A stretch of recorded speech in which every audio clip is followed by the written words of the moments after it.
My name is Janet, and I'm 32 years old. I live here in suburban Chicago, working as a marketing coordinator for a tech company. Tonight was supposed to be just another family gathering, my father's 60th birthday party. But sometimes one moment changes everything forever.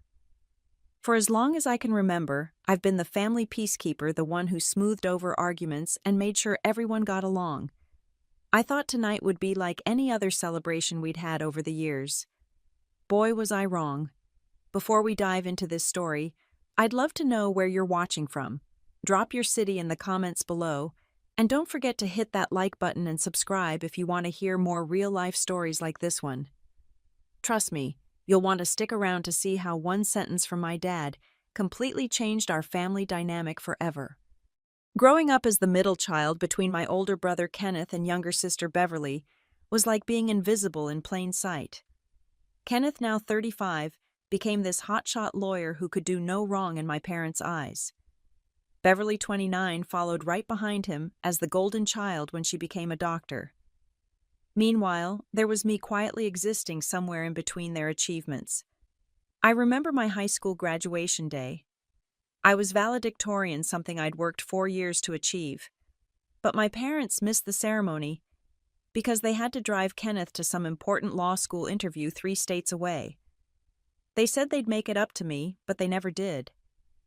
When Beverly got accepted to medical school, my 21st birthday party got canceled, so we could celebrate her instead. That's just how things worked in our family. Despite being overlooked, I managed to earn a full scholarship to our state university. I studied marketing, graduated with honors, and landed a good job right out of college. 5 years ago, I saved enough to buy my own little house on the north side of Chicago. It's not much, but it's mine. My parents attended the housewarming party, spent the whole time talking about Kenneth's latest case and Beverly's residency program. The pattern continued into adulthood. Every Thanksgiving, Christmas, Easter, and birthday party fell on my shoulders to organize. I coordinated with caterers, sent invitations, bought decorations, and cleaned up afterward. When my grandmother got sick 2 years ago, guess who took time off work to drive her to doctor appointments? When my uncle needed help moving last spring, who do you think spent her weekend hauling boxes? When Kenneth needed a loan for his new car, who handed over $3,000 that still hasn't been paid back? My mother Shirley always played the role of the sweet passive wife who avoided conflict at all costs.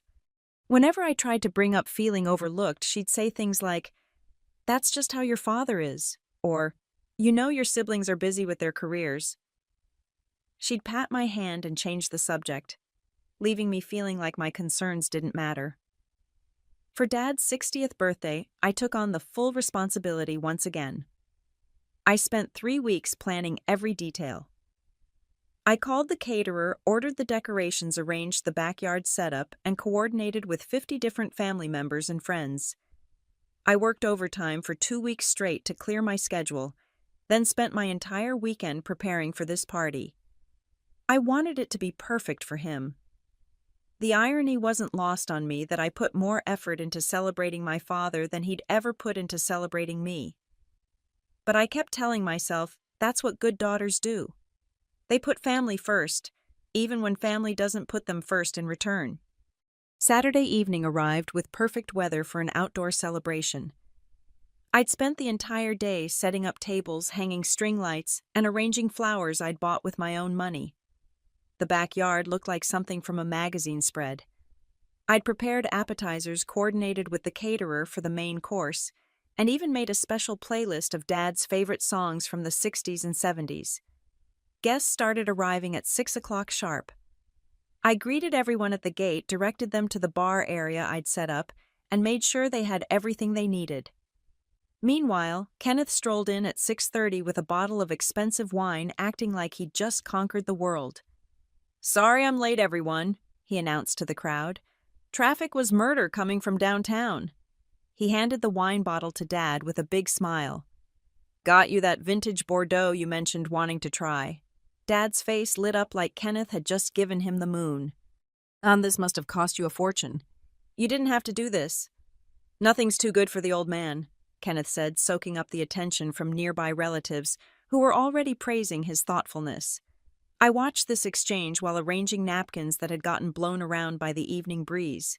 Kenneth had spent maybe 20 minutes picking up that wine bottle.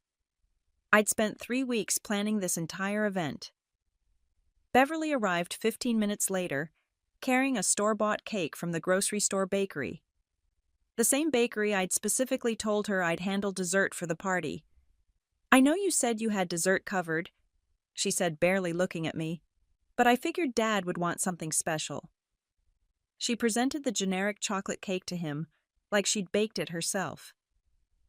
"Beverly, sweetheart, you're so thoughtful," Dad beamed. "Even with your busy schedule saving lives, you still make time for your old dad." I bit my tongue, remembering the 3-layer carrot cake I'd made from scratch the night before, complete with cream cheese frosting and candied walnuts. It was sitting in the kitchen, apparently not special enough now that Beverly had arrived with her last-minute grocery store purchase. The first hour of the party continued this way. I floated between groups, refilling drinks, clearing empty plates, and making sure everyone was comfortable. When Dad's colleague complimented the beautiful decorations, Dad accepted the praise without mentioning who'd actually hung every single light and arranged every centerpiece. "We're just lucky to have such a nice backyard for entertaining," he said, as if the space had decorated itself. I excused myself to check on the main course delivery. The caterer was running 20 minutes late, which meant I needed to keep guests happy with extra appetizers. I rushed to the kitchen, pulled backup snacks from the refrigerator, and arranged them on serving platters. By the time I returned to the party, Dad was in the middle of telling his favorite story about Kenneth's biggest legal victory to a captivated audience. When my Uncle Lloyd had too much to drink and knocked over a glass of red wine on the white tablecloth, I appeared with stain remover and a replacement cloth before anyone else even noticed. When the ice ran low, I made a quiet trip to the store. When the music got too loud for my grandmother's hearing aid, I adjusted the volume without being asked.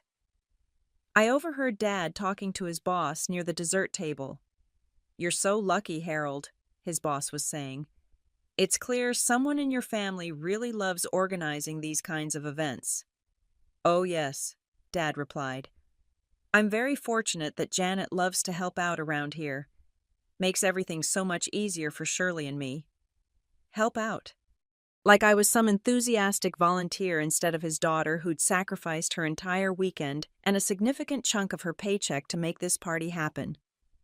Beverly complained to Mom about the music selection I'd spent hours curating. "This oldies stuff is kind of boring, don't you think? Maybe something more upbeat?" Without consulting me, Dad immediately went to change the playlist to some generic party music that completely clashed with the sophisticated atmosphere I'd created. I watched him fiddle with my phone, undoing the careful thought I'd put into every song choice. Standing there watching my father erase my contributions so casually, I felt something shift inside me. For the first time, I truly saw myself the way I appeared to my family. I wasn't their daughter at these events. I was their unpaid event coordinator, their cleanup crew, their problem solver. I was useful, but I wasn't valued. At 8 o'clock, disaster struck. The catering company showed up with Mediterranean wraps instead of the barbecue dinner I'd ordered and confirmed 3 times. The delivery driver apologized, explaining they'd mixed up orders with another event across town. "Can you fix this?" he asked, looking at me like I was the event planner, rather than a family member trying to enjoy her father's birthday. I glanced toward the backyard where 50 hungry guests were expecting dinner in 30 minutes. My family was laughing and socializing, completely unaware of the crisis brewing in the kitchen. I could have interrupted Dad's conversation with his business partners. I could have asked Kenneth to help solve the problem with his legal negotiation skills. I could have requested Beverly's assistance with her organizational abilities. Instead, I did what I always did. I handled it myself. I called 3 different restaurants before finding one that could deliver enough food for 50 people on short notice. It cost me an extra $200 of my own money, but I couldn't let Dad's party be ruined by cold wraps when people were expecting a proper meal. While I spent 45 minutes on the phone coordinating the replacement dinner, My family continued entertaining guests. Through the kitchen window, I watched Dad pose for photos with Kenneth and Beverly, their arms around each other, all smiles and laughter. No one noticed I wasn't in the pictures. No one came to check if I needed help with anything. When I finally returned to the party with news that dinner would be arriving shortly, I expected some acknowledgement of the crisis I'd just solved. Instead, I found Dad in animated conversation with his colleague Thomas about how smoothly everything was running. "Harold, you've really outdone yourself tonight," Thomas was saying. "This is one of the best parties I've been to all year." "Well, you know how it is," Dad replied with false modesty. "Shirley and I just wanted to make sure everyone had a good time. When you've got good teamwork, everything falls into place." Good teamwork. I'd just spent nearly an hour and $200 fixing a disaster that could have ruined his entire celebration, and he was taking credit for teamwork. The replacement dinner arrived at 9:15. I helped the delivery team set up the serving stations, arrange the food attractively, and made sure everything was properly heated. Guests complimented the delicious barbecue, and Dad accepted their praise like he'd personally grilled every piece of meat. During dinner, conversation turned to family updates. Dad proudly shared Kenneth's latest legal victory, complete with details about the high-profile client and the impressive settlement. He bragged about Beverly's recent promotion at the hospital, describing her as our little lifesaver to anyone who would listen. When someone asked about me, Dad's response was brief and dismissive. "Oh, Janet helps out around here. She's always been good at organizing things." Helps out. Like party planning was my hobby instead of my sacrifice. Like I was some family assistant rather than his daughter with her own career and accomplishments. I tried to join the conversation about upcoming family plans, but my voice got lost in the excitement about Kenneth's potential partnership track and Beverly's research project. Every time I started to speak, someone interrupted with another question about my siblings' careers. Finally, I recognized what I was seeing. In my family's eyes, I wasn't Janet, the marketing coordinator, who'd earned 3 promotions in 5 years. I wasn't Janet, the homeowner who'd built a life for herself. I wasn't even Janet, the daughter who deserved basic respect and recognition. I was Janet, the helper. Janet, the organizer. Janet, the problem solver, who appeared when needed and disappeared when not. The realization hit me like a physical blow. I'd been so busy trying to earn my place in this family that I'd never noticed I'd never actually been given one. At 9:45, Dad's business partner Roger approached our group with a wide grin and a nearly empty beer bottle. He'd been drinking steadily since his arrival and was now in that jovial stage where everything seemed hilarious to him. "Harold, my friend," Roger said, clapping my father on the back. "You've got quite the family operation going here. This is some serious teamwork." Dad chuckled, clearly enjoying the attention from his business associate. Several family members and guests had gathered around, drawn by Roger's loud, cheerful voice. "What can I say, Roger? We're blessed with good cooperation in this household." "No kidding." Roger gestured broadly toward the perfectly arranged party around us. "Someone really knows how to pull off an event. This is restaurant-quality organization." I felt a flutter of hope in my chest. Finally, someone was going to acknowledge the work I'd put into this celebration. Maybe Dad would take this opportunity to give me credit for the planning, the coordination, the problem-solving that had made this evening possible. Dad looked around at his perfectly executed party, taking in the beautiful decorations, the satisfied guests, the seamless flow of the evening. Then he turned back to Roger with that self-satisfied smile I'd seen 1,000 times before. "Well, Janet's always been the doormat in this family," he said with a casual laugh. "She just soaks up everyone's messes and keeps everything running smoothly." The words hit me like a slap across the face. Doormat. He'd called me a doormat in front of 50 people, including his business associates, our extended family, and our neighbors. He'd reduced 32 years of my life, all my efforts to be a good daughter, all my sacrifices for this family, to a joke about being something people walked on. The group around us erupted in uncomfortable laughter. Some people looked genuinely shocked, their smiles forced and awkward.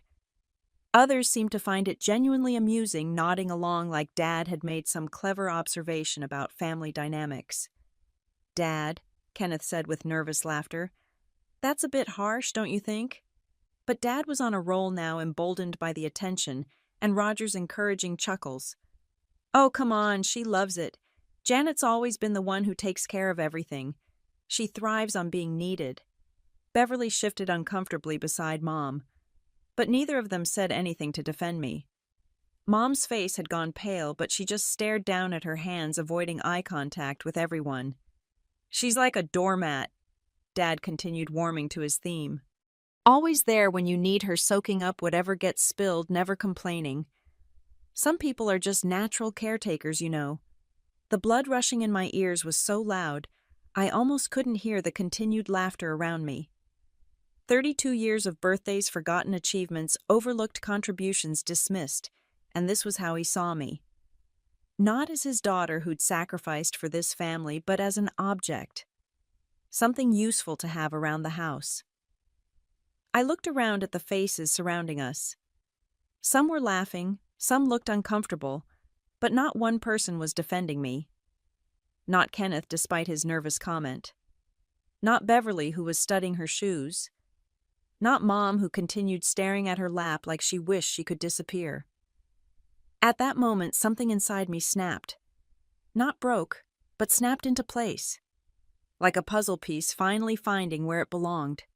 I'd spent 3 decades trying to earn love and respect from people who saw me as a convenience. I'd sacrificed my time, money, energy, and dignity for a family that thought of me as a household appliance.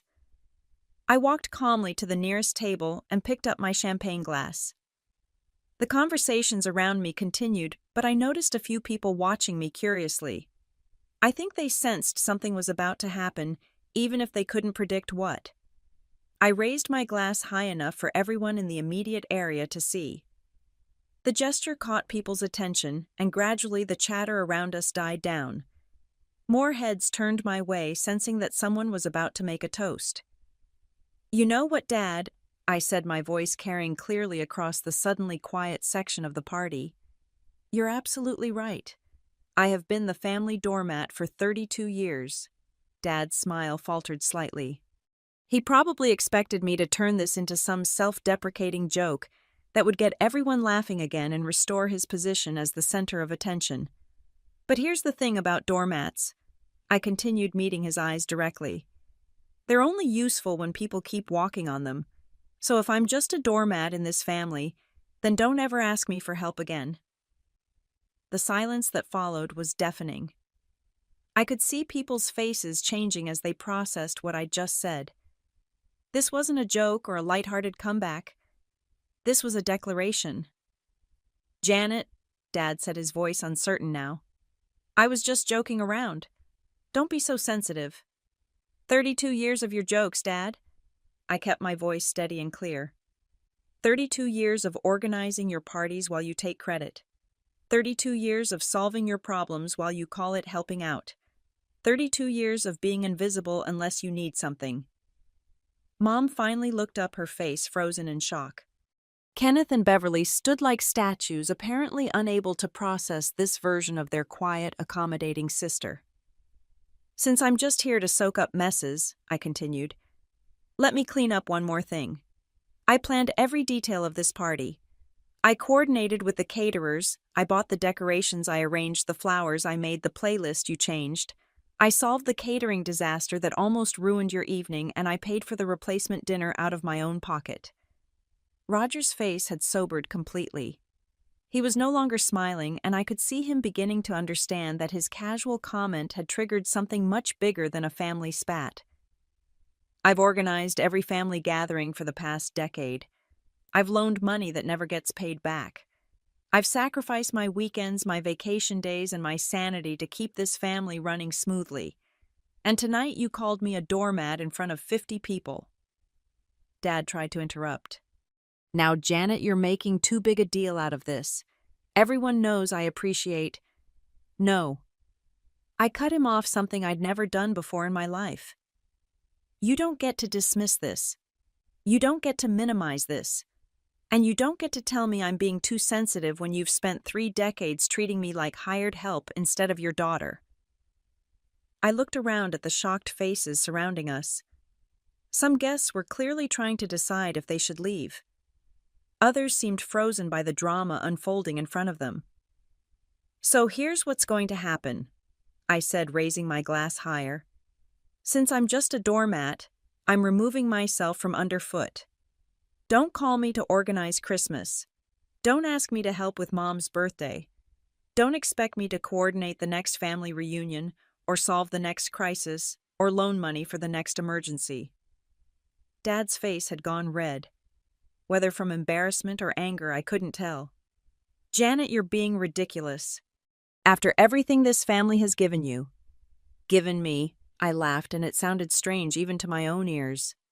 "What exactly has this family given me, Dad? Besides the privilege of being taken for granted?" The silence stretched on. No one seemed to know how to respond to this version of me. The version that spoke up instead of swallowing disappointment. The version that demanded respect instead of hoping for it. "That's what I thought," I said finally. "So congratulations, Dad. You're right. I was a doormat. But effective immediately, you'll need to find somewhere else to wipe your feet." The aftermath of my declaration was like watching a slow-motion car accident. For several long seconds, nobody moved or spoke. The only sounds were the distant music from the speakers and the uncomfortable shuffling of feet on the patio stones. Roger, clearly regretting his role in triggering this family explosion, mumbled something about needing to find the restroom and disappeared into the house. Several other guests followed his lead, suddenly discovering urgent needs to refresh their drinks or visit the bathroom. Within minutes, our audience had diplomatically scattered, leaving just our immediate family standing in an awkward circle. Kenneth was the first to break the silence, and his response was exactly what I'd expected from him. "Janet, you're being completely dramatic about this. Dad was obviously joking around. Can't you take a little ribbing?" His dismissive tone sparked fresh anger in my chest. Ribbing Kenneth, he called me a doormat in front of his business partners. He reduced everything I do for this family to a punchline about being walked on. "But you're making this into such a big scene," Beverly chimed in, her voice carrying that patronizing tone she used with difficult patience. "You're obviously stressed from work or something. Maybe you should take a step back and think about this rationally." I turned to face my younger sister, marveling at how quickly my family had shifted into damage control mode. Not one of them was addressing what Dad had said, or why it was wrong. Instead, they were focusing on my reaction, trying to paint me as the problem. "Stressed from work," I repeated. "Beverly, I took vacation days to plan this party. I worked overtime for 2 weeks to clear my schedule. I spent my weekend and my money making sure Dad had a perfect celebration. And when he calls me a doormat, you think I'm the one being irrational." Mom finally found her voice, though it came out as barely more than a whisper. "Maybe we should all just calm down and talk about this inside. People are starting to stare." "Let them stare, Mom." I looked at her directly. This woman who'd spent 32 years watching her husband dismiss and diminish me without ever once standing up for her daughter. Maybe it's time people saw what this family really looks like. Dad's embarrassment was rapidly transforming into defensive anger. His face had progressed from red to purple, and I could see him struggling to regain control of the situation. "That's enough, Janet. You're embarrassing yourself and this family. After everything I've provided for you, this is how you repay me." "Provided for me?" I couldn't help but laugh at the absurdity of his statement. "Dad, I've been financially independent since college. I bought my own house, I pay my own bills, and I've loaned more money to this family than I've ever received from it." "We gave you a roof over your head for 18 years, he shot back, grasping for moral high ground. "We paid for your education, your food, your clothes. We raised you." "You did the bare minimum required by law for any parent," I replied calmly.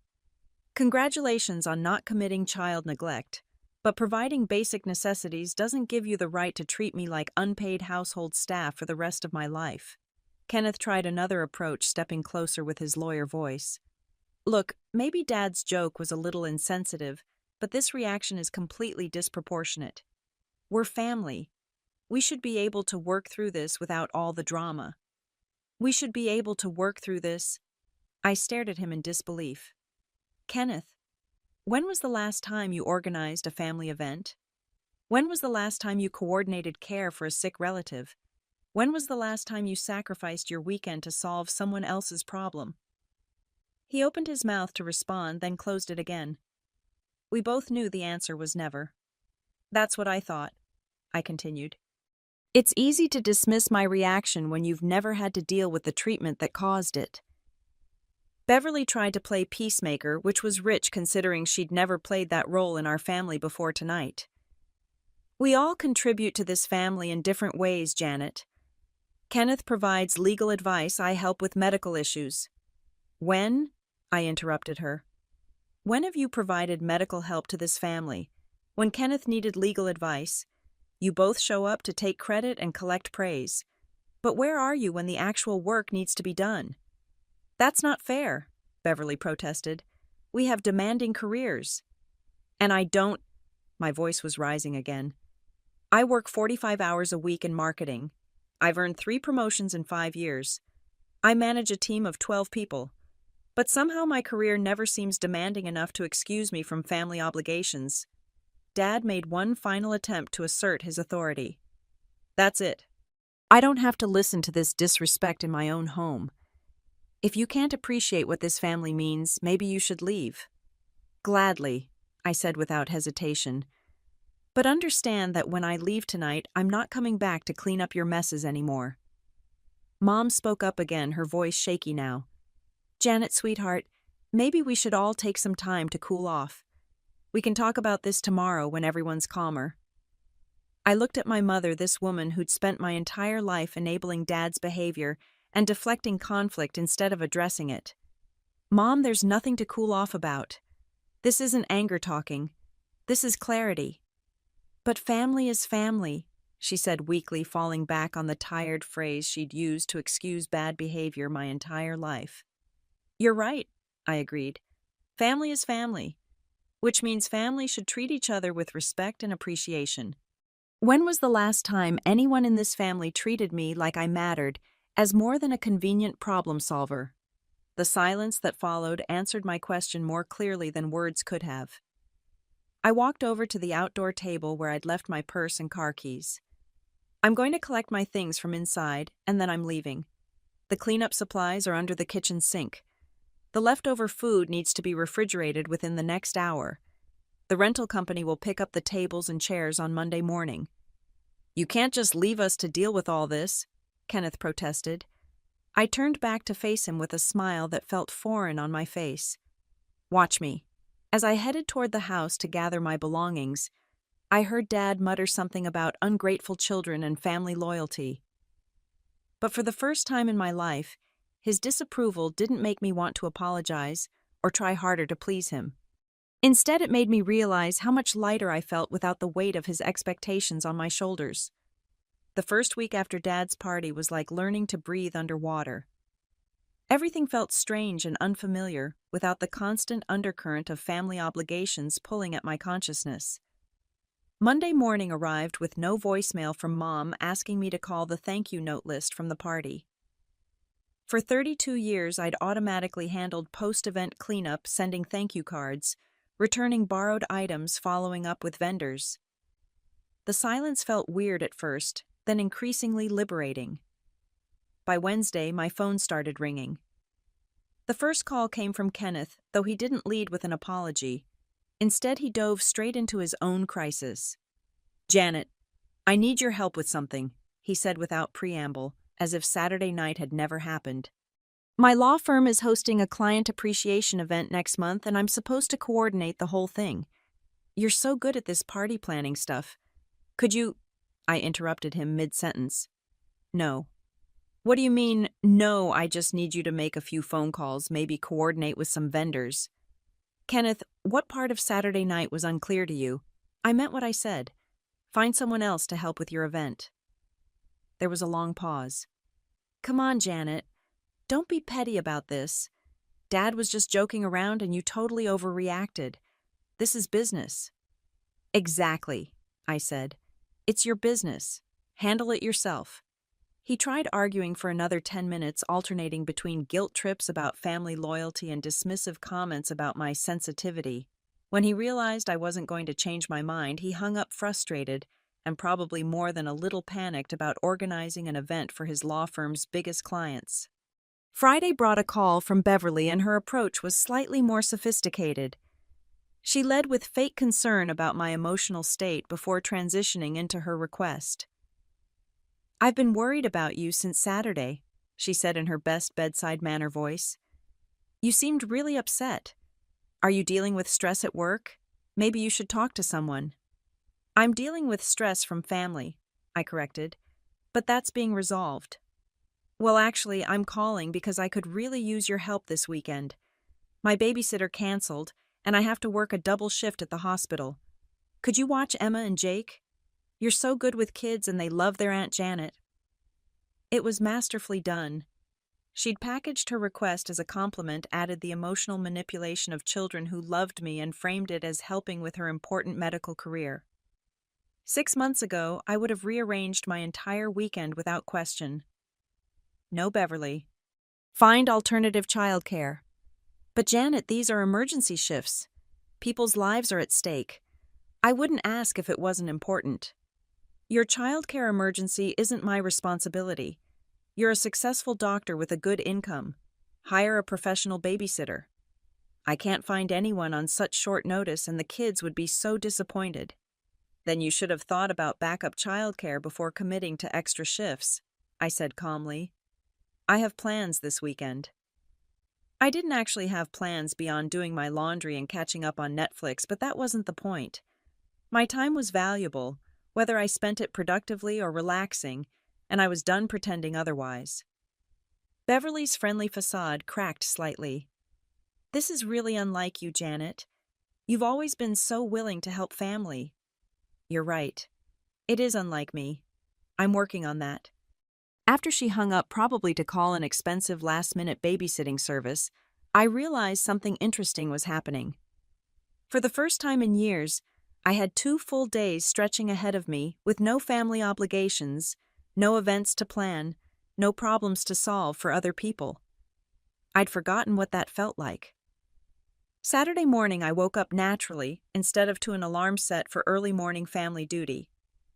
I made coffee and actually sat down to drink it while reading a book instead of gulping it down while rushing to help someone with something.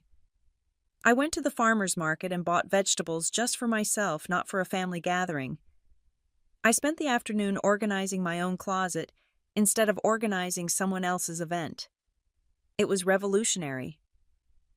Sunday brought the most interesting call of all. Mom phoned around noon, and her voice carried a tone I'd never heard before. Not the usual deflecting cheerfulness, but something quieter and more uncertain. "Janet, honey, could you come over for dinner, just you and me? Your father's playing golf with Roger, and I thought maybe we could talk." Part of me wanted to refuse automatically to maintain the boundaries I'd established. But something in Mom's voice made me pause. She sounded genuinely uncertain, maybe even a little lost. "What did you want to talk about?" I asked carefully. "About Saturday night. About what your father said, and about what you said." That was more acknowledgement of the actual issues than I'd gotten from Kenneth or Beverly combined. "I'll come for dinner," I said. "But Mom, if this turns into an attempt to guilt me into apologizing or going back to the way things were, I'm leaving."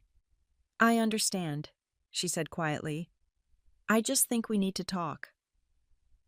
When I arrived at my parents' house that evening, it felt strange walking through the front door instead of rushing around to the backyard to set up for some event. Mom had made pot roast my favorite meal growing up, but I tried not to read too much into the gesture. We ate mostly in silence at first, the absence of Dad's dominating voice making the dining room feel larger and quieter than usual. Finally, Mom set down her fork and looked directly at me. "I never stood up for you," she said simply. "All those years I watched your father dismiss you and overlook you, and I never said anything. I told myself I was keeping the peace, but I wasn't. I was just taking the easy way out. I nearly choked on my water. In 32 years, I'd never heard my mother acknowledge Dad's treatment of me, let alone admit her own role in enabling it. "Why didn't you?" I asked. Mom was quiet for a long time, staring at her hands. "Because it was easier to let you absorb his criticism than to deal with his anger myself. Because I was raised to believe that avoiding conflict was more important than standing up for what's right. Because I convinced myself that you were strong enough to handle it." Her honesty was more painful than I'd expected. Part of me had always hoped that Mom simply didn't see what was happening, that she was oblivious rather than complicit. "I wasn't strong enough to handle it, Mom. I was just good at hiding how much it hurt." "I know that now," she said. "Watching you walk away Saturday night, seeing the look on your face when your father called you that name, I realized what I'd been letting happen all these years." We talked for 2 more hours. Really talked perhaps for the first time in my adult life. Mom didn't try to excuse Dad's behavior or convince me to forgive and forget. Instead, she listened as I explained how invisible and unvalued I'd felt for most of my life. When I finally left that evening, nothing was completely resolved, but something had shifted between us. It wasn't a return to the old relationship, but it might be the beginning of a new one built on honesty instead of avoidance. The second week brought evidence that my absence was having practical consequences beyond my siblings' inconvenience. Dad's thank you notes never got sent, which meant several family friends called to ask if he'd received their gifts. Kenneth's law firm event was shaping up to be a disaster because he had no idea how to coordinate vendors or manage logistics. Beverly ended up paying nearly $300 for emergency weekend childcare. But more importantly, I was beginning to remember who I was beyond the role of family problem solver. I started saying yes to social invitations I'd been declining for years because of family obligations. I reconnected with college friends I'd lost touch with. I even went on a date with David, a man from my gym who'd been asking me out for months. For the first time in my adult life, I was living my own life instead of managing everyone else's. 6 months later, my life looked completely different. The most visible change was my career. Without the constant drain of family obligations, I had energy to focus on work in a way I'd never been able to before. I started volunteering for high-profile projects, staying late to perfect presentations, and networking with colleagues in other departments. In March, I landed the biggest client my marketing team had ever signed, a tech startup that needed a complete brand overhaul. The project required creativity, strategic thinking, and project management skills I'd been developing for years, but never had the chance to fully demonstrate. The campaign we created exceeded the client's expectations and generated buzz throughout our industry. When the promotion to marketing director came through in April, I realized that all those years of coordinating family events had actually taught me valuable skills. The difference was that now I was using those skills for my own benefit instead of everyone else's. My personal life flourished too. David and I had been dating steadily since January, and he was unlike anyone I'd ever been with before. He appreciated my organizational skills without taking advantage of them. When I planned our weekend trips, he insisted on splitting both the work and the expenses. When I cooked dinner, he cleaned the kitchen. When I had a stressful day, he listened without expecting me to solve his problems in return. "You know what I love about you," he said one evening as we were planning a vacation to Colorado. "You're incredibly capable, but you don't use that capability to control everything. You plan things because you enjoy it, not because you feel obligated to." It was the first time anyone had ever recognized the difference between choosing to help and being expected to serve. I'd also started therapy with Dr. Patricia Reeves, a woman specializing in family dynamics and boundary setting. The sessions helped me understand that my role as the family caretaker hadn't developed accidentally. It was the result of a complex system where everyone benefited from my willingness to sacrifice my own needs. "Families are systems," Dr. Reeves explained during one session. "When one person changes their role dramatically, It forces everyone else to adapt. That's why your family is struggling so much with your new boundaries. They're having to figure out how to function without your constant management. The evidence of this was everywhere.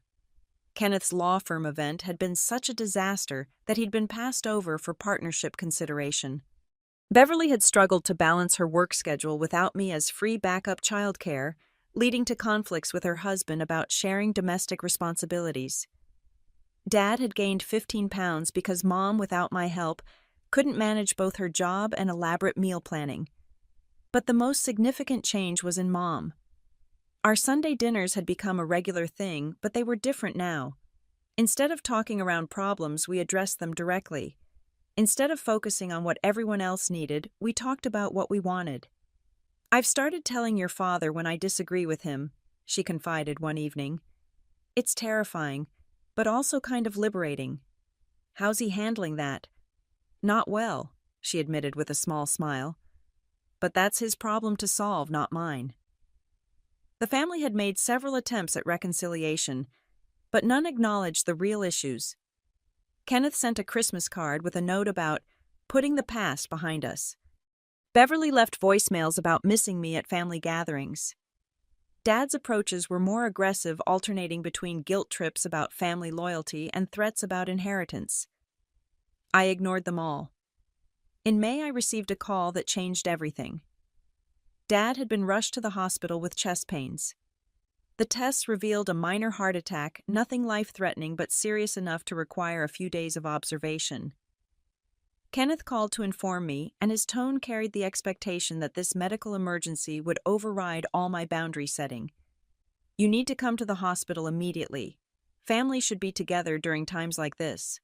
"Is he going to be okay?" I asked. "Yes, the doctors say he'll make a full recovery, but Janet, this is Dad we're talking about. You can't let some argument keep you away when he's in the hospital." "It wasn't an argument, Kenneth. And if he's going to be fine, then you and Beverly can handle the hospital visits." "But he's asking for you."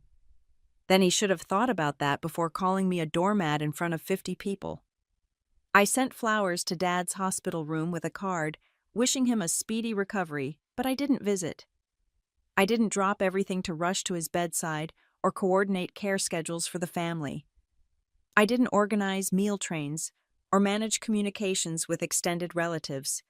Instead, I trusted that a successful lawyer, a doctor, and a woman who'd managed a household for 40 years could figure out how to handle a minor medical crisis without my intervention. They did, though apparently not without considerable stress and conflict about who should do what. The experience taught me something important about the difference between caring about someone and being responsible for their life. I could hope for Dad's recovery without sacrificing my own well-being to manage his crisis. I could love my family without allowing them to exploit that love. Summer brought the most meaningful change of all. Mom called in June to tell me about a decision she'd made.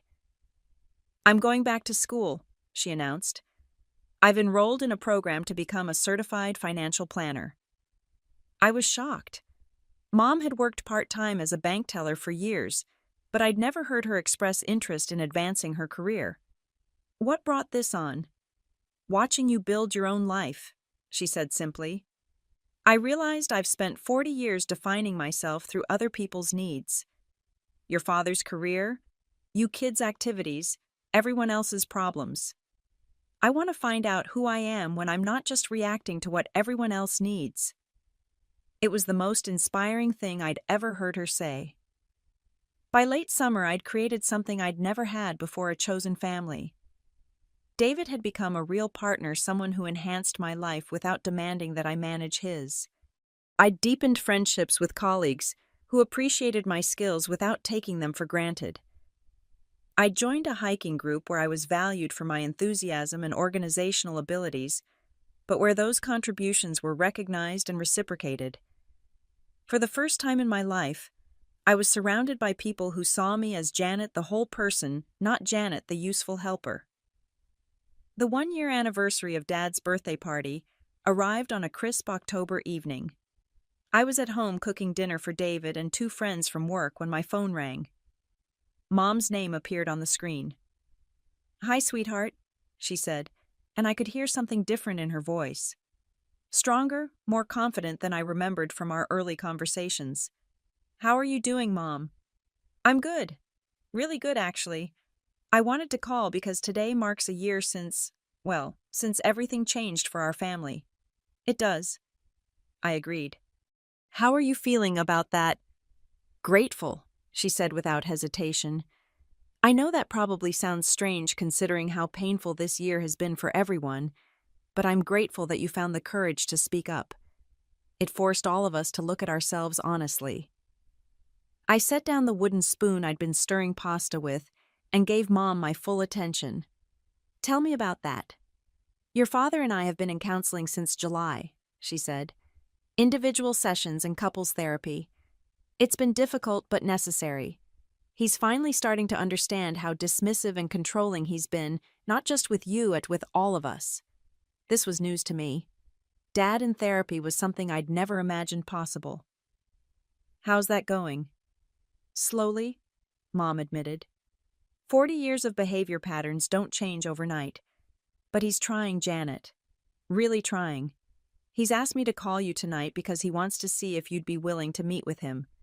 I felt my stomach tighten automatically, the old anxiety response to family demands. But then I reminded myself that I had choices now. I could say no without explanation. I could set conditions. I could protect myself while deciding what, if anything, I owed this relationship. What would that meeting look like, I asked. He wants to apologize. Really apologize. Not just say he's sorry you were upset. He wants to acknowledge what he did wrong and ask if there's any possibility of rebuilding a relationship with you. Has he actually changed, Mom, or is he just afraid of losing control completely? It was a hard question, but Mom had become capable of answering hard questions over the past year. Both probably, she said honestly. I think the health scare scared him more than he admitted. But also I think losing you made him realize what his behavior was costing our family. Kenneth barely speaks to him anymore because he's angry about how the family fell apart. Beverly's been so stressed trying to manage everything you used to handle that she's been snapping at everyone. And I'm not the same person I was a year ago, Janet. I won't go back to enabling his behavior or staying quiet when he's wrong. If he wants a relationship with me, it has to be based on mutual respect. Same goes for his relationship with you. I thought about it for several minutes while Mom waited patiently. A year ago, I would have said yes, immediately desperate for any sign that my father might finally value me. Now I had the luxury of considering what I actually wanted instead of what was expected of me. I'll meet with him, I said finally, but in a neutral location with clear boundaries. This isn't about resuming the old relationship or pretending the past didn't happen. This is about seeing if he's capable of a new kind of relationship based on respect. I understand. And Janet, whatever you decide after meeting with him, I'll support your choice. You don't owe him forgiveness, just because he's ready to ask for it. 2 weeks later, I sat across from Dad in a coffee shop downtown, studying the man who'd shaped so much of my early life. He looked older than I remembered, grayer, and somehow smaller. The confidence that had always defined him seemed diminished. Thank you for agreeing to see me, he began, and his voice carried none of the commanding tone I was used to. I know I don't deserve your time after what I've put you through. It was a good start, but I'd learned not to be impressed by words alone. Tell me what you think you put me through, I said. He took a deep breath. I treated you like you existed to serve this family instead of being a valued member of it. I took credit for your work, dismissed your feelings, and reduced your contributions to jokes. I called you a doormat in front of 50 people because I'd gotten so comfortable seeing you that way that I forgot you were my daughter. I was surprised by the specificity of his acknowledgement. This wasn't a vague apology about hurt feelings. This was recognition of actual behavior. Why? I asked. Why was it so easy to treat me that way? Dad was quiet for a long time, staring into his coffee cup. Because you let me, he said finally. And because it was convenient. You were so competent and so willing to help that I stopped thinking about the cost to you. I stopped seeing you as a person with your own needs and started seeing you as a resource. A doormat. Yes. He met my eyes directly, and I'm deeply ashamed of that. We talked for 2 hours. Dad didn't make excuses or blame his upbringing or try to minimize the impact of his behavior. He listened when I explained how invisible and worthless his treatment had made me feel. He acknowledged that my contributions to the family had been substantial and undervalued. Most importantly, he didn't ask me to forgive him or return to the family fold. Instead, he asked what it would take to build a relationship based on mutual respect. I'd need to see consistent change over time, I told him. I'd need you to acknowledge my value in front of other people the way you've always done for Kenneth and Beverly. I'd need you to ask for my help instead of expecting it, and to accept no as an answer when I'm not available.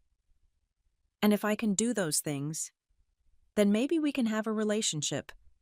Not the old one, but something new, something better. Dad nodded slowly. I'd like that chance if you're willing to give it to me. I looked at this man who'd caused me so much pain and frustration, but who was also trying to change at 70 years old. Recovery wasn't guaranteed, and I wouldn't tolerate any backsliding into old patterns.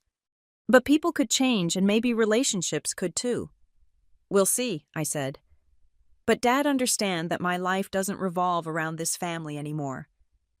I have my own priorities, my own relationships, my own goals. Any relationship we build has to fit into the life I've created for myself. I understand, he said. And Janet, for what it's worth, I'm proud of the life you've built. I should have said that years ago. Walking back to my car after that conversation, I realized something profound had shifted. I no longer needed Dad's approval or recognition to feel valuable. I had that now from people who'd never taken me for granted. But having it meant I could choose to rebuild this relationship from a position of strength rather than desperation. I could love my family without sacrificing myself to them. That evening I called Mom to tell her about the meeting. "How do you feel about it?" she asked. "Cautiously optimistic," I said, "and grateful." For what? For learning that standing up for yourself doesn't have to mean cutting people out forever. Sometimes it means teaching them how to treat you better. And if they can't learn, then you have a clear conscience knowing you gave them the chance. 6 months later, Dad and I had built something that resembled a functional father-daughter relationship. He called to ask about my life instead of just updating me on family news.